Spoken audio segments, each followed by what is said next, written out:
And we are going live. Smash Mouth Sports, TV, radio.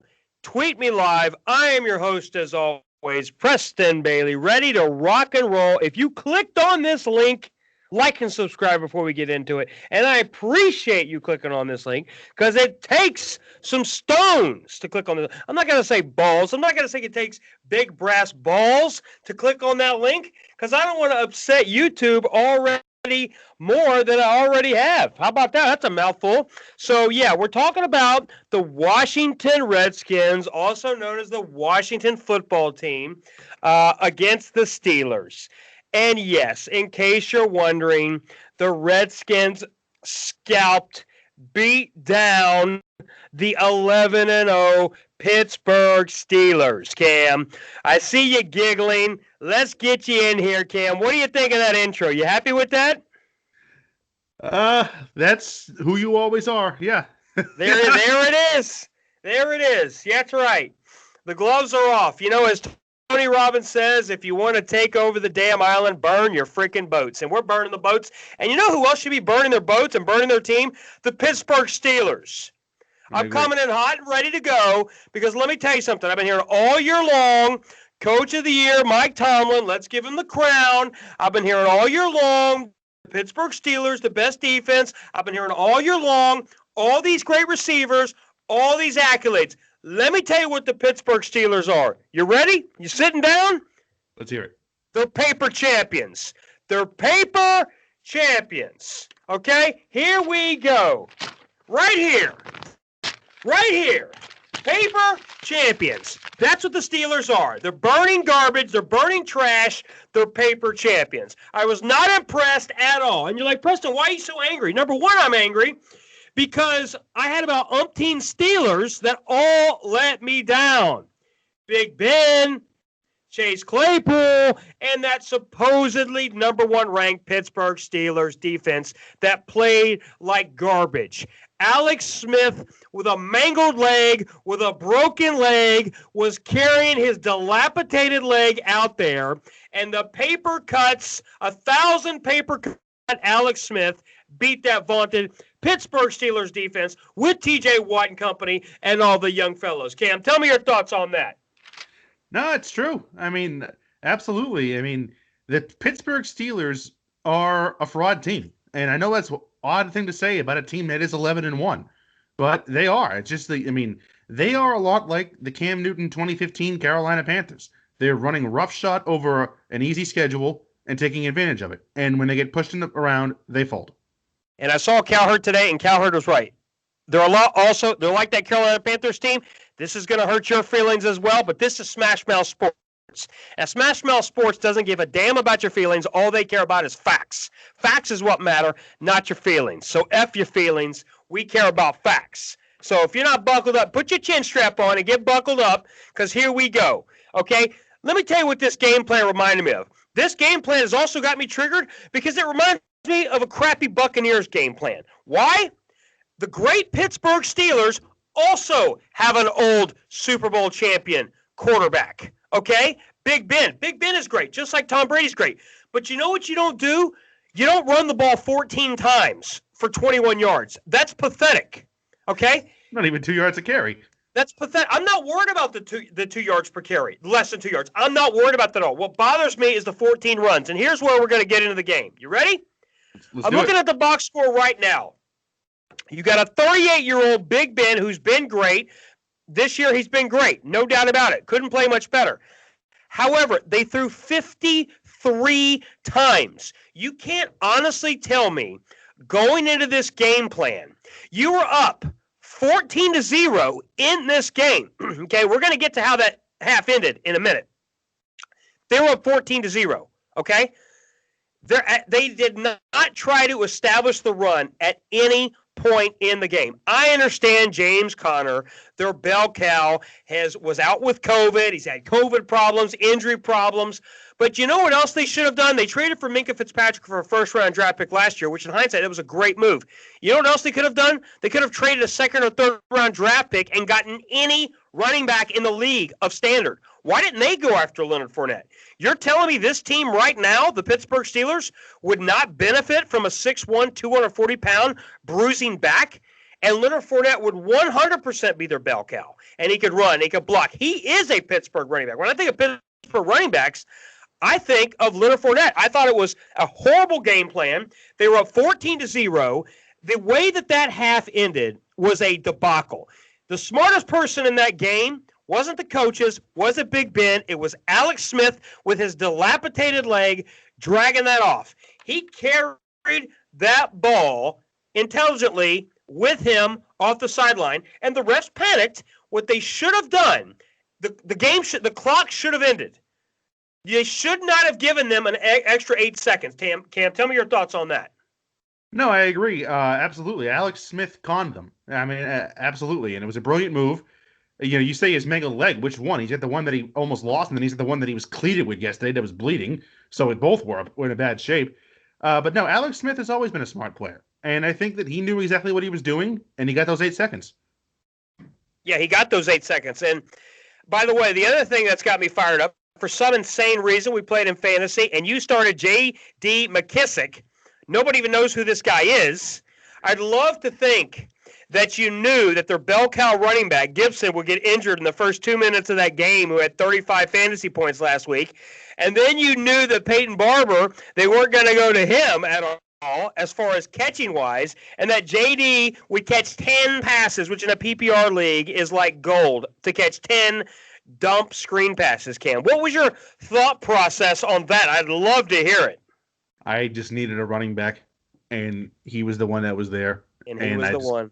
Picked him up, put him in, and got lucky. There you go. I was well out of the playoffs, but I don't give up. I fight to the death. I love fighting to the death. You dance with the girl that brought you to the dance. That's what you did. You found the girl. Hey, this girl needs a date, and you picked her up. Her name was JD in this case. Absolutely. So, yeah, a couple more things we're going to get to before we wrap up the Steelers. Yeah, so let me say this again. The now 11-1 Pittsburgh Steelers against the now 5-7 Washington football team, as I call them, not the Redskins, as I call them the WTFs. What the football are they doing is the question, the WTFs. Now, I told you at the beginning of the season that Ron Rivera, give him some time, was going to turn this team around. I understand they got Chase Young and Adam Kerrigan. They got a good young team. Alex Smith is good enough, okay?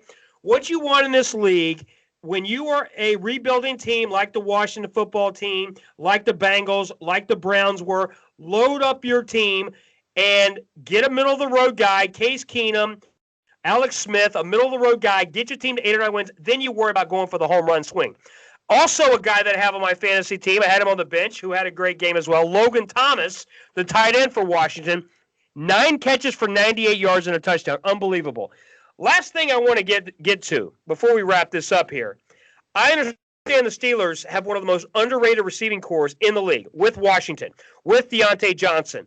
Eric Ebron is okay at tight end, although he got a lot of targets and didn't come down with a lot of them. And also Chase Claypool, the rookie, as well as Juju Smith-Schuster. They got a lot of talent, but they need to run the ball. Cam, they're at 14-0. The final score, 23-17. The Washington football team, also formerly known as the Redskins. And anyone that is triggered by that and can't say Redskins. It was their name for 80 years. Was their name for 80 years. And if I said to you, what team in Washington has won 3 Super Bowls, you would say the Washington Redskins, okay? Joe Theismann didn't win 2 championships with the Washington football team. He won with the Washington Redskins, okay? I know they had a lot of quarterbacks and injuries and so forth. At the end of the day, they've won 3, right? Right.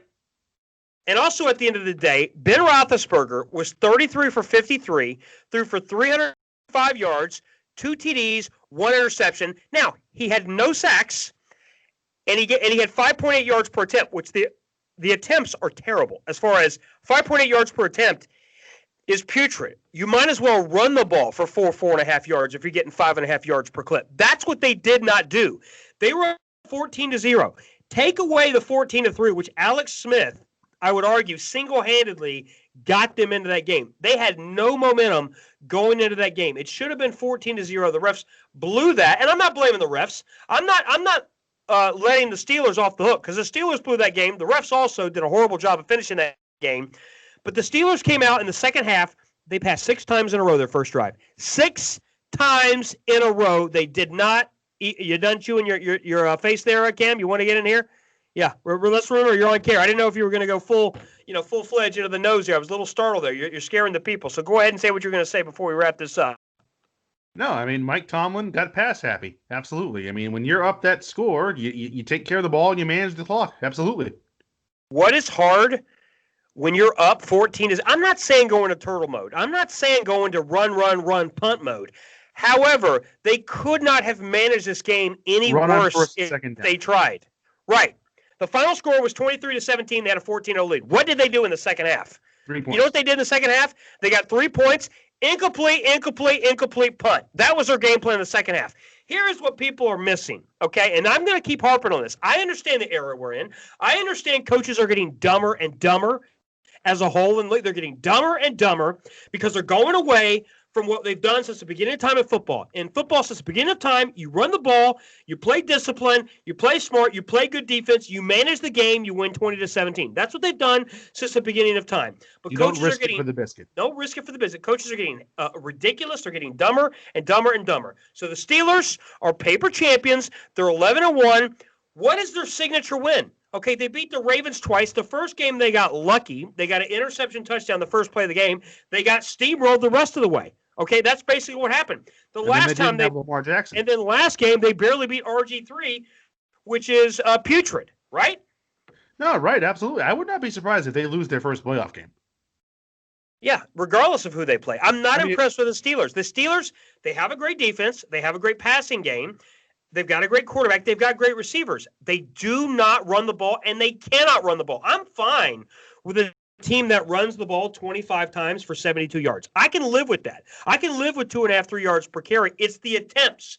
Because if you're running for 3 yards on first, you're running for 3 yards on second, now you got 3rd and 3, now you got 3rd and 4. That's manageable. What's not manageable is 3rd and 9, 3rd and 10, 3rd and 11. That's not manageable. One last thing, Cam. And before you say that, like and subscribe to this channel before I go buck wild on YouTube and Twitter and everything else. You said what's their signature win? Was beating the Titans a signature win in your opinion? No. Because the Cleveland Browns just put up 41 points against them. 41 points. By the way, it was a bad week for Sarah Fuller because this is 2 weeks in a row that teams that she's gave the pregame speech for has gotten the break speed off of them and given up 41 points. This is a bad trend. Last week, her team got beat 41-0 with her pregame speech. This week, she gives the pregame speech for the Titans, and they look like dumpster fire. I understand they made a big fourth quarter run. They still gave up 41 points, and they still got steamrolled. How about that? By Baker Mayfield. By Baker Mayfield. Baker Mayfield. That's all you need to know, Baker Mayfield. Look, I'm not a fan of Baker Mayfield because I'm not a fan of guys, okay, that meet waitresses and broken down cheerleaders at Denny's or the Waffle House at 3 a.m. Okay, that's a Baker Mayfield kind of a thing. Or guys that get drunk in college and then get tackled and beat up by the cops. Okay, he's just got problems for days. Okay, at the end of the day, he's got a solid defense. He's got a great offensive line. He's got a great running game. By the way, before we go, like and subscribe. But before we go, and if you don't, I'm going to send Baker Mayfield to your house with his Waffle House girlfriend. Now, here is the thing, okay? The Cleveland Browns, I think the Cleveland Browns are better than the Steelers. I really do. I think if they played again, and they will play again, I'm taking the Cleveland Browns. The Cleveland Browns, most people don't know this. They have the top 2 offensive line, and they have a top 2 running game. Most people believe they have the best traditional running game in the league because Baker Mayfield doesn't run all that often. So when you look at other top-tier running teams, you got Lamar Jackson. He runs for a lot of yards. Okay, that's more him. Kyler Murray, Arizona, they run for a lot of yards. Their pure running backs are not running for 120, 130 yards. They're getting 70, 80 yards from their quarterback. So, again, hit me up, Smash TV Radio, like and subscribe, and be prepared. See ya!